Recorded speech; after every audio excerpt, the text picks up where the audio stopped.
savez que l'une de mes thèses, parmi tant d'autres, c'est que le cinéma est une affaire compliquée à comprendre. C'est pas facile de comprendre un film.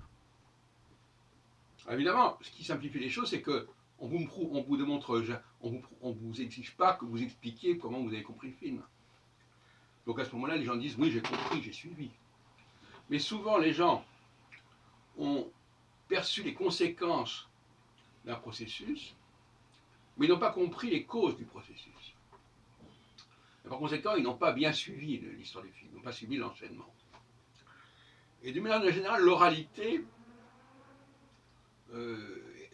malgré l'importance accordée à l'alphabétisation, etc., l'oralité est élitique.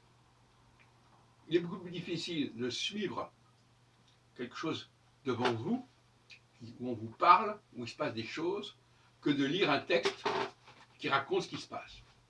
Parce que le texte qui raconte ce qui se passe, il vous prend par la main. Il vous dit, il fait ceci, il a fait cela, il y a cela, ça. Donc le roman est beaucoup plus populaire, paradoxalement, que le film. Le film, normalement, est élitique. Il est devenu populaire au nom d'un certain malentendu. Je vais prendre le film que j'ai vu hier, Les démons de la liberté, en anglais Brute Force, avec Kurt Lancaster.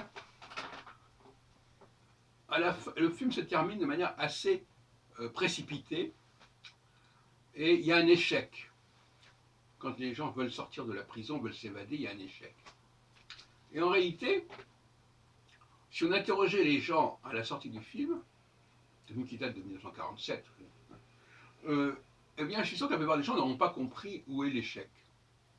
Ils voient qu'il y a un échec, ils constatent l'échec, mais ils ne savent pas pourquoi cet échec s'est produit. Et il s'est produit par un malheureux concours de circonstances, mais qui n'est perceptible que pendant quelques secondes.